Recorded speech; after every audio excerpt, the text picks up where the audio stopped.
Good afternoon. Welcome to Mike and the Hoss on Wolfeboro Community Television. I'm Mike Danais. And I'm Charlie Hossack. I'd like to thank our sponsors, Downtown Grill and Cafe, Skelly's Market, and Morrissey's Porch and Pub. People can't see this because they see our awesome set that we have, but there's been a lot of work going on behind the scenes, or for our case, in front of us. And Timothy Goodwin and Jonathan Bean have rearranged this entire set so there's more room. We're more comfortable. We're not so close to each other. We have a little more space, a little social distancing. But it's awesome. So kudos to Timothy Goodwin and Jonathan Bean and Wolfeboro Community TV for not only allowing us to do the show, but making it even more comfortable for us. Yeah, and if you ever want to donate to Wolfeboro Community Television, they're always looking for help, cameras and everything like that. And if you want to come in, Timothy Goodwin, I'm sure, would love to give you tours of the studio because it is really, really a cool place to be. It would be. You guys see this amazing set, but you should maybe see the real set, which would be cool. I think that would be really cool. Yeah. All right. All right, you want to talk about the show? Let's get this show started. Kingswood Winter Sports registration is ending. I think it's going to be extended again, but right now it's ending November 14th. Right, which is this Saturday. The big news is that the school board approved winter sports. They did 5-4, very close vote. Yeah. It's like Supreme Court-esque. Way too Supreme Court-y last night. We had, 5-4 this, 6-3 that, another 5-4 vote. It was pretty wild. Hanging on the edge of our seats. Yeah, it's like, what's going to happen? But the good news is for the students of the Kingswood Regional School District, not Kingswood, what is it? Governor Wentworth Regional School District and Kingswood High School and Kingswood Middle School, winter sports are going to happen. They are a go as of right now. They are a go. Yeah, and we know it's COVID. It's a pandemic, so things could change by the time this show is aired. The schedule, soft schedule at this point, is that they would start around December 14th would be practices. They could do informal stuff beforehand, but the practices would start December 14th and the games would start. I had written down January 11th. I think that's the date that I heard last night from Mr. House when we had the winter coaches meeting. Right. So January 11th, it would be a regional schedule, except for girls hockey, because there are no regional teams in girls hockey. I was going to say, for girls hockey, you don't have any regional teams. But everybody else would be a regional schedule, and we're off and running. Yeah. And it's just one day at a time. I like it. And as Mr. House said yesterday at the school board meeting, even if we get in one practice or two practices or get the whole season in, whatever we can get, it's worth it for our student athletes. Agreed. Coming up on Saturday, November 14th, from 11 a.m. to 3 p.m., we have the 47th annual Abenaki Ski Team Ski and Skate Sale. It benefits, obviously, the ski team that skis over at Abenaki and Wolfeboro. But this ski and skate sale will be happening, new location this year, at the Fossfield Pavilion in downtown Wolfeboro. And it's a great opportunity to get new gear, used gear. There'll be professionals there doing fittings from Pichet's Ski and Sports Shop and Plymouth Ski and Sports. So there'll be people there that are experts, and it's just a great way to outfit yourself for all the fun winter sports that we get to do here in the Lakes region. So once again, Saturday, November 14th from 11 to 3 at the Fossfield Pavilion. It's the 47th annual Ski and Skate Sale, which benefits the Abenaki Ski Team. Good job. You going? Do you need to get any gear this year? I don't think I need anything. Yeah. But that doesn't mean I won't go. Yeah, exactly. Because you never know. You walk the. It's like going to Walmart. When you walk into Walmart looking for a can of soup, you walk out with a basket full of everything. It's true. It's true. And they get a lot of great stuff. So you get. I always find myself when I go, I'll find something. Yeah. Find something to support the program. So definitely. On our show, I have listed a lot of things that we're going to do today. Yeah. And I would like to do it in like a half hour. So we're going to be. We could do a lot of quick hitters today. All right. Red Sox. Yep. Celtics, the Masters this week. Awesome. You're the golf pro. Well, the Masters this week. Never been played in the fall before. Yeah, right. Patriots, which we're going to spend a little bit more time on. They've extended their season a little bit, barely. Some rest of NFL. We have picks. We have power rankings, and we have a game. Mr. Bean has a game. That's great. Love games. Yep. Love games. So we're going to do quick hitters. Red Sox hired Alex Cora. Yes. You and I debated it vigorously on the radio. We did last week. We did. We don't have to re-debate it. I don't want. We don't have to re-debate it. Fired up again. But I did get a little fired up. Did you? The way we left it on the radio show is I'm not in support of Alex Cora returning as manager because he's a cheater, and you were not. You hadn't really formulated your opinion. You wanted to think about it, kind of sleep on it, type of thing. And how do you feel now? I'm not 100% in. and I think that's the way I was on the show. Yeah, you were. I'm kind of like, you know, I mean, yes, I think Alex Cora does a good job. I think he checks off a lot of boxes. Yep. But I understood your point that the image, the look that it brings to the Red Sox because of the cheating thing. Right. And, you know, and what Alex Cora's responsibility part of that when that happened in Houston, he was obviously part of it. Where it falls, now he served time as far as baseball time. Yeah, baseball he didn't go time. to prison. But Right. In baseball, you know, he did he serve had, some and, time. and he lucked. I mean, if you look at it this way, he lucked out because it was a COVID baseball season, so it was Yes. a shortened season. So I'm where I was before. I Yeah. understand your point. I'm not going to disagree with you. Yeah, I mean, my point for those that didn't listen to the radio show, and we'll make it quick. My point is just that he was caught for cheating, and yes, he was punished. But at the same time, as we are trying to, you know, both of us are educators, and we are trying to instill values not only in our students but in our own families, you know, our children. That, you know, if you cheat and then you're rehired, it just doesn't send a really great image for the Red Sox. The Red Sox have a kind of a tarnished image to begin with right now, and all of baseball definitely has a bad image. So the fact that someone who kind of broke the rules is given redemption and is allowed to go back into the same position that he had just held, that bothers me. And I mean, I think right now it's a challenge to be a parent or a teacher with the plentiful examples of Sure, you can look at politics, childish behavior, sure. Absolutely, and how people are conducting themselves in positions of power and right. You know, management. It's not just in Alex Cora, and it's not just in sports. No. Like you mentioned, politics. Yeah. We see it a lot in the news, in media. We see it a lot. Yeah. So this is just another example. Of See it just in Hollywood, sure. Making it difficult to parent, to educate, to help steer the right. Yeah. The moral path, the right the youth path, of America. the youth right. of America in a way that we were steered. Yeah. Because you know you could always point to the example, say this is what you know you do it the right way. This is what you look it looks like. So I had this little conversation with a family member, an older family member, and his take on the whole thing was you don't have to worry about Alex Cora because the youth of America are not watching baseball, and that kind of hit me in the gut. Like okay, because that's one of the things we're trying to fix baseball. So that was also a good point. But it's a very good point. Yeah. And even, okay, let's just talk about this for a second. Did the hiring of Alex Cora move the media even in New England at all? No. We probably talked about it more on this show and on the radio show than any other program. I was going to say, it seems like we're more fired up than anyone else. Yeah. Than any other program. We probably spent more time on it than any of the Boston stations, any of the national stations. Yeah. It's Mike and the Haas have actually debated this more than one time. Yes. So baseball's in tough shape. It is. It is. And we'll just leave the core there. Yeah. Not that anybody cares, but they might hire Jackie. They might re-sign Jackie Bradley Jr. to a long-term deal. I know that was another thing that came out. JBJ maybe. And did anyone care about that? No. Nobody cared about. I mean, I cared. I'm like, okay, but I thought JBJ was gone. But if they're gonna extend him, great defensive player. So. All right. Just for conversation with me and you, because nobody really cares about this either. What are the Red Sox needs?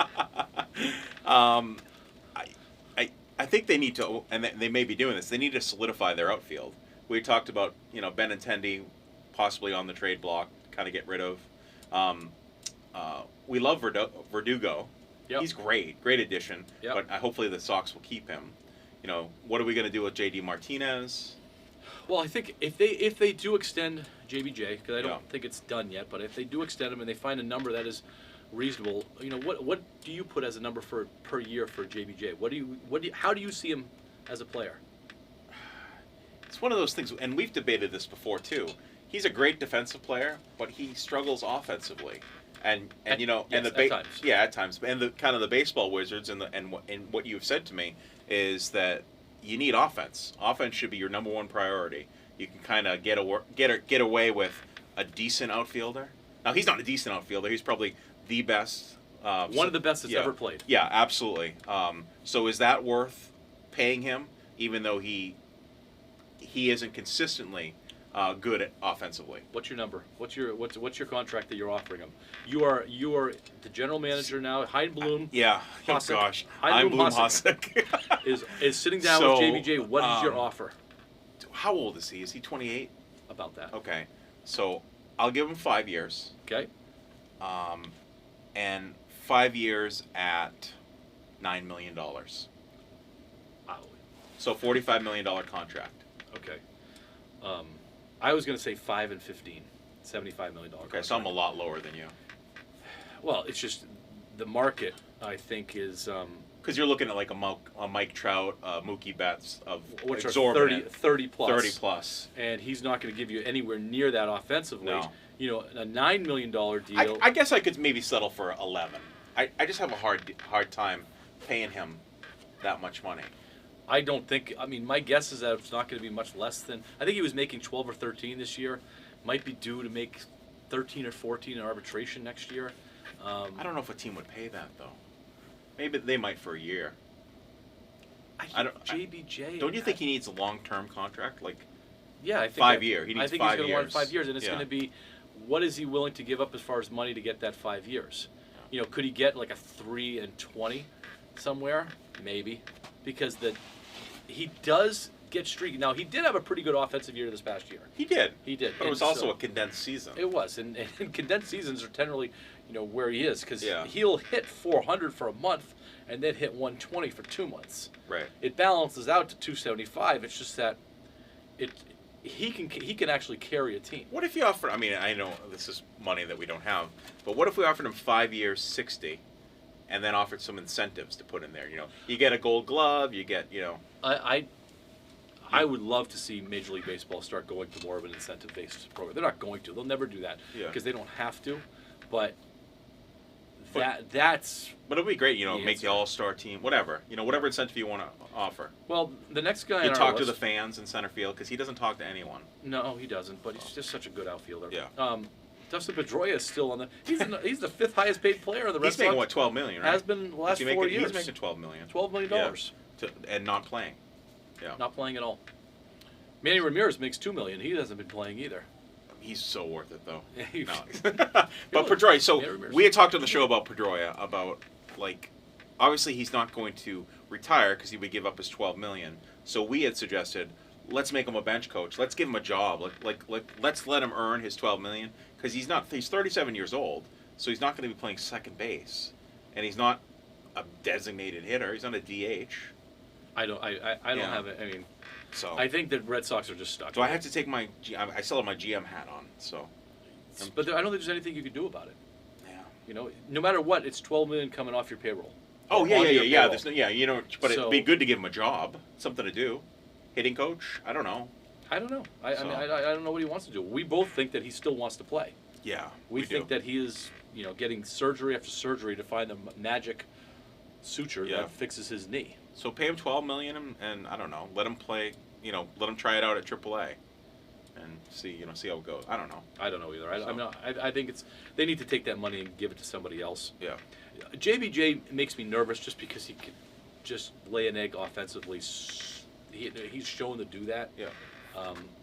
But he solidifies your outfield. He does. He gives you that centerpiece in center field for the next 4 or 5 years, or however long they decide to sign him. And I don't think $15 million for your center fielder It's too much money. breaks the bank. Yeah. I just don't.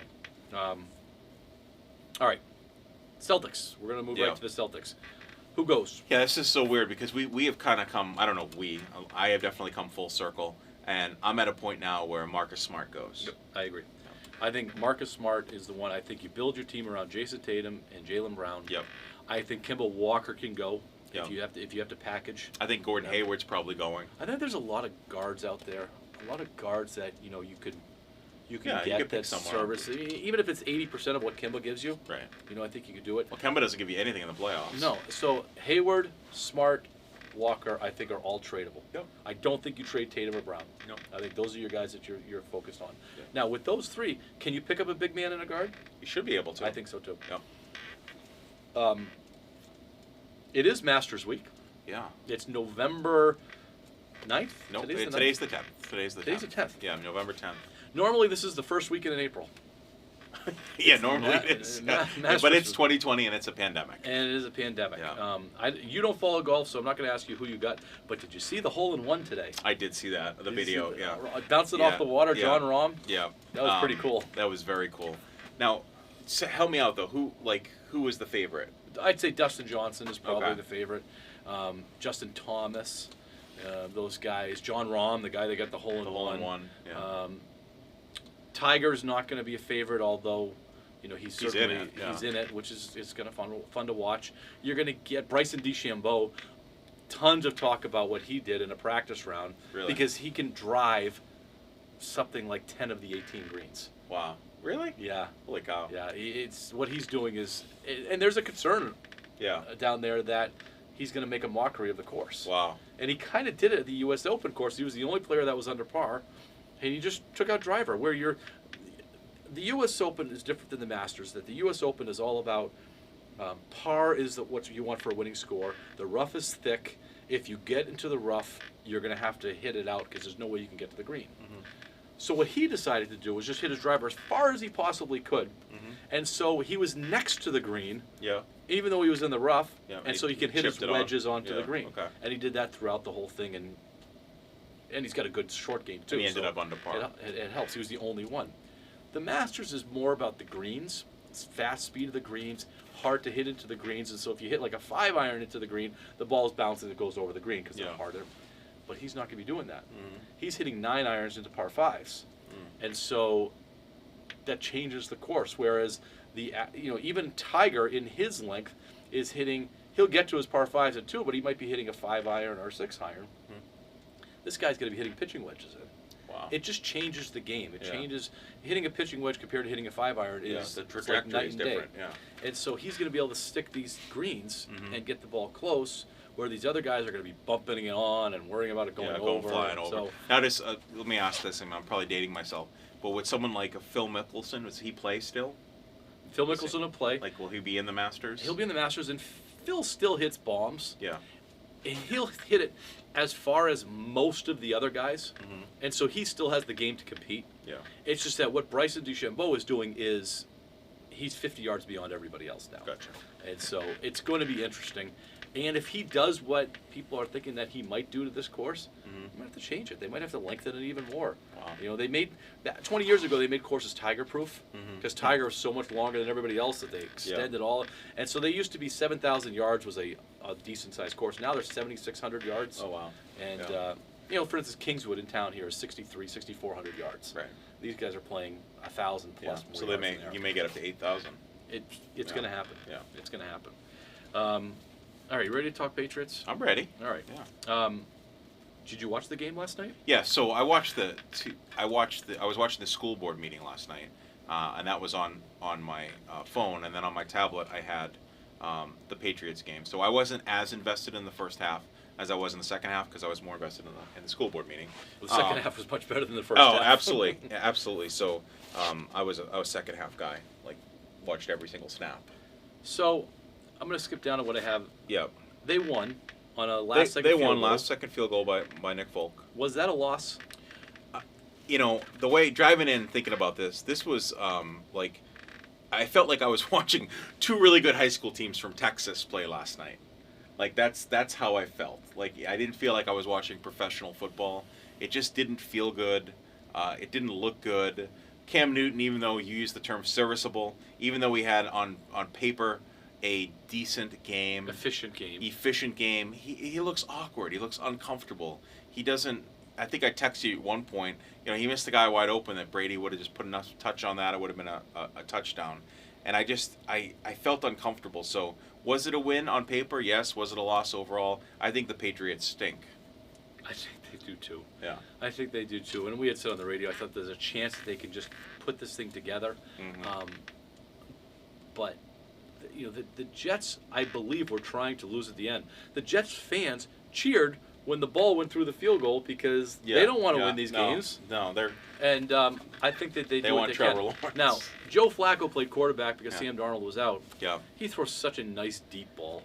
So I actually. He's beating the Patriots I just himself. like Joe Flacco, Yeah. and I mean, how cool would that be to have that kind of backup quarterback? But the difference with Joe Flacco is the interception that he threw that allowed the Patriots to come back in time to tie the game. That's true.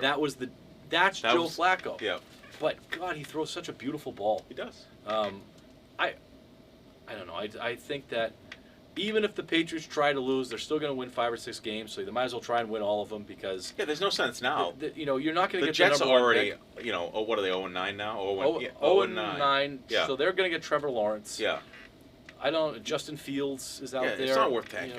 And so just go out there and win. They're going to win 3 or 4 more games. So the difference between a 6 pick, a 9 pick, a 12 pick, it's not that great. No. It really isn't. If you're not going to get the 1 or 2 in the top stud quarterbacks when you need a quarterback, go win games.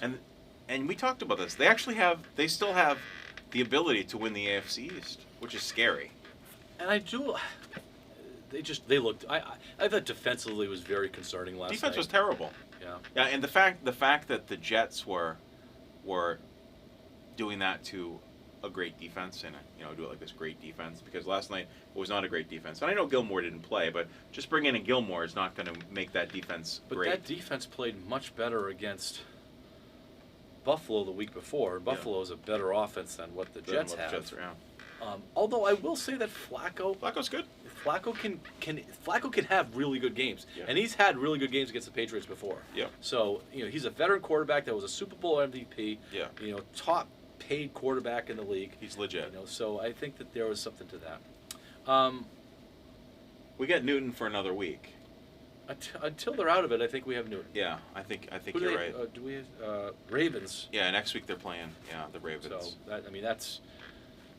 that could be the end of it. Although Ravens, I know they won this past weekend, but they don't look as good as they had either. Well, we talk about the Buccaneers looked amazing 2 weeks ago, and they looked terrible this past weekend. That would come in the rest of the storylines. Yeah. I got Tua here. Tua seems to be pretty good.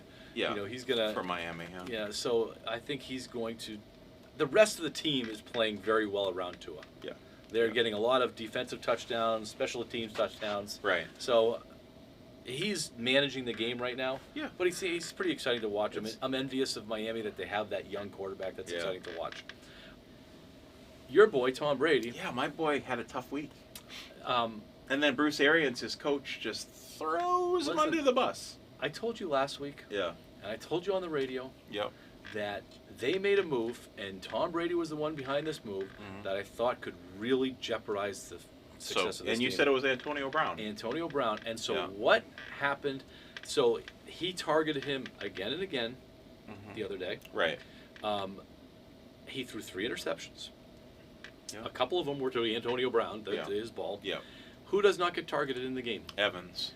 Who does the coach come out and defend? Evans, saying Evans was wide open. Wide open all night long. Yep. And he never threw it to him. Yep. So now Brady's pissed that Arians came out. Absolutely. And we said that this is going to disrupt that. They were the number 1 team in the league. Yeah. And they made our power rankings. They lost 38-3. Yeah. I think we've lost power. But I think we lost power too. I don't know. Are we still on, Jonathan? We are. Oh, this is great. We're all sorts of wild things are happening here. Flicking back and forth we here. We have power flicking in and out. Earthquake. That's why you never speak ill of Tom Brady. So, we need Tom to call in. So, but you're right. So Bruce Arians is throwing Tom under the bus. I guess deservedly so. Bruce Arians is pissed. Yeah, he is. And I think he's not mad about how that game went. I think he's mad that Tom Brady twisted his arm to get Antonio Brown in here, and that was the result. And AB's living with him. Do you know Tom Brady never, ever in his whole career had lost to a division opponent twice in 1 year? I didn't know that. Yeah. Wow. This was the first time that he lost to a division opponent twice in 1 year. Ooh.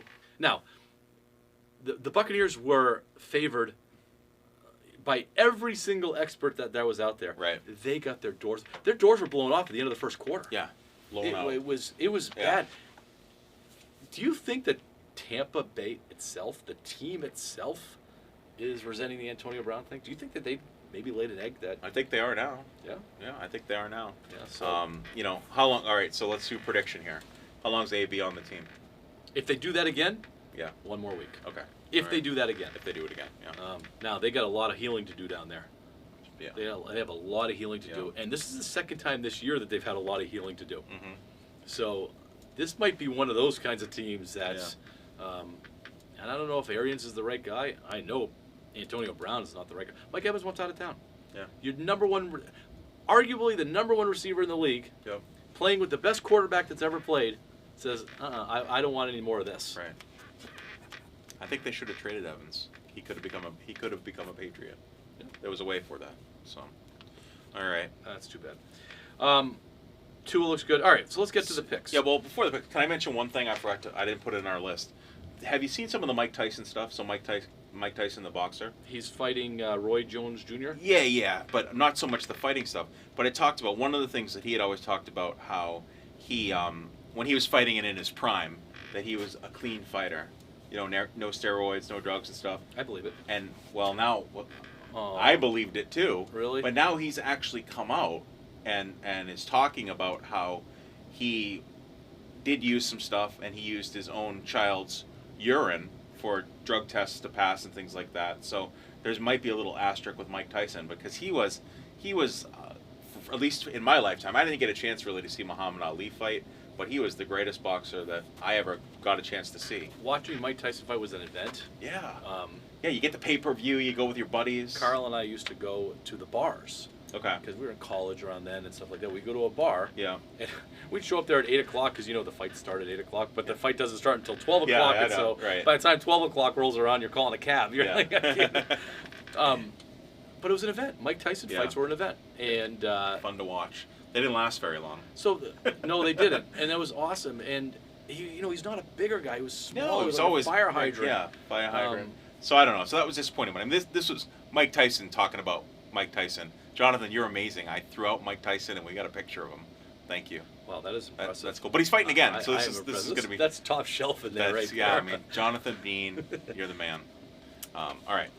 All So do our picks. Picks or power ranking? Power rankings. All right, power rankings. Power rankings. Power rankings. Here we go. I think I'm going to go first. I'm going to say that we're starting with number 3 or number 1. Does it matter? Let's start with 3.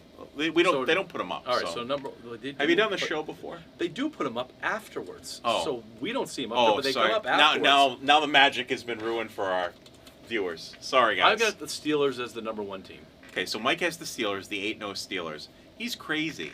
The number 1 team are the Kansas City Chiefs at 8-1. Okay. Do you see all the players that are out for the Steelers? Big Ben's got COVID. Yeah. And both his knees are shot. And They almost lost to the Cowboys. they did. Yeah, They did. So. I got the Chiefs as number 2. All right. I, for number 2, have the Packers. The Green Bay Packers. I like the Packers. They're number 2. I'm going to go with the Saints. I think what they did to Tampa Okay. deserves some love a little bit. All right, and for 3, I'll go with the Steelers. But yeah, so we didn't select the Bills at all. Bills are 7-2. No, just because we saw them play against the Patriots. Yeah. And we know how bad the Patriots are, and I don't think the Bills. I think Seattle their defense is so tragic. Yeah. That. Yeah. That. I mean, that's Russell Wilson has to score like 60 a game. And at home. Yeah. I mean, I think that. I agree. So, all right. Picks. Bills at Arizona. Okay. You go. I am going to take Arizona. I'm going to take Arizona for my heart and my mind. Yep. Seattle at the Rams. Ooh, that's a toughie. This is a tough one. Yeah. I tried to pick tough Good ones job. this week. I'm impressed. Thank you very much. I am going to take Seattle. I'm going to ride with Russell Wilson. I'm going to go with the Rams on that one. Okay. Chargers at Miami. All right. I can't root for Miami, so I'm going to go with the Chargers. This is gonna really tell us how real Miami is. I know Miami beat Arizona last week. Yeah. I think that was a case of Arizona kind of not respecting Miami. Mm-hmm. I like Justin Hebert. I think is the quarterback. Yeah. The Chargers aren't a bad team. I think the Chargers are pretty good, but I'm going to take Miami on that Okay, one. so I'm going to go Chargers. San Francisco at New Orleans. But San Francisco, unfortunately, is so depleted. I don't think they're going to win again this year, so I'll go with New Orleans. Yeah, New Orleans. Ravens at New England. Where do you stand there, big boy? Man, this is tough because do you select with your heart or do you select with your football knowledge? This is really just difficult. Can they win the game? Can New England win this game? I know they can win the game. So you use the cliche. This is a must-win, but it truly is. This is a must-win. See, I don't think this is a must-win. I think that this has been marked as a loss from day one. So you're okay with them going 3-6? I am okay with them because the rest of their Because they're not conference games. Yeah, and the rest of their schedule, I think, is. This is the hardest game they have left on their schedule. The Ravens are 6-2, but they're not a good 6-2. If there's a bad 6-2. Well, they've lost to Kansas City, and Tennessee, I think, is the other Titans. team they lost. That's two pretty good teams to lose to. Yeah. Both of them in our thing. I'm gonna go with New England. I'm gonna go with New England just to. Yeah. So it's kind of a. All right. Then we can root for them. Yeah. We can root for New England. Definitely. Not that I root against my. Picks, I've never rooted against New England, but yeah. All right. John has a game. This one is based on science. This game. Oh, good. It is. He has compiled all of the stats from every single NFL team. Okay. And put it into his little spreadsheet there. Yeah. And he has come out with the top 5 NFL franchises. And he lets you see the spreadsheet, probably. No, I have not seen the spreadsheet. I don't know. We'll have to see. But I know that he was working diligently at the top 5, and he said all of the stats are involved. I like that you said science. So he consulted with Dr. Fauci. I hope so. All right, good. Because Dr. Fauci's the man. All right. All right, top 5 NFL franchises. We're going to start from number 5, John? We start with number 5? Okay, we're starting at the bottom. All right, go ahead, Michael. 1, 2, 3, 4. Top 5 NFL franchises of all time. Top 5 NFL franchises of all time. Considering. So is this so? I'm sorry. I need clarification. Wins, Super Bowls. So I'm picking the statistics. Okay. So I'm picking the team. So I would say like Cleveland Browns. I wouldn't have to say like the 1965 Cleveland Browns. Correct. Okay, gotcha. I'm not ever saying Cleveland Browns. So. All right, number 5, Denver Broncos. For me, number 5 is going to be the Indianapolis Colts. Raiders. Okay. Raiders. God, I was right there. Shucks. All right. Number 4. Number 4 is going to be the Colts. I don't know why I yelled that. Just yelled that. I don't know. You're pretty excited about it. 1, 2, 3, 4. Number 4 is the Dallas Cowboys. The Giants. Ooh, I almost get sick to my stomach saying the Giants. I've lost respect for his data input. I have. No, Jonathan is top-notch scientist. All right, so number 3, I'm going to go with the Dallas Cowboys. I'm going to say number 3 is the Pittsburgh Steelers. Oh, that's a good pick too. New England Patriots, number 3. Where are you coming up with these things, Okay, Jonathan? all right. Number 2, I'm going to go with the Dallas Cowboys. Number 2, I'm going to go with the Pittsburgh Steelers. You got it. 1. Yeah. You have to get this one, and we're picking the same thing. No, we're not. You don't know who I'm going to pick. I'll let you pick. I'll pick it first. Yeah. The San Francisco 49ers. The San Francisco 49ers. Oh. Okay, I'm not really a fan of this game anymore. No, Jonathan, thank you seriously. Thank you so much. That was fun. So the Green Bay Packers are number 1. I would they won the first Super Bowl. They got it all going there. I guess that's what it is, but yeah. Where are the 49ers? They won 4 Super Bowls. Yeah. 5 Super Bowls. 5? I kind of have the Where is the Dallas I kind of have the Cowboys? 49ers above the Raiders at least. Where are the Dallas Cowboys? I don't have the Giants. Yeah, the Dallas Cowboys, Tom Landry. New York Giants won 3 Super Bowls total. Yeah. Unless they're going back to like 1906 when they were playing on, backyards. I don't know. I trust Jonathan with his data. I'm okay with that. I won. That's fine. And so I can show people how to lose. Can you Congratulations. get anybody else to help you out with that? Congratulations, Mike, on winning this game. And thank you, Jonathan, for putting it together. Are you trying to model anybody's, how somebody should be acting right now? Hang on a second. I have to tweet a lot of things out right now. All right. We like to thank our sponsors, Downtown Grill and Cafe, Skelly's Market, and North's Sporting Club. Thank you. And also thank you to Jonathan Bean and Timothy Goodwin, Wolfeboro Community TV. Go Knights. Go Knights.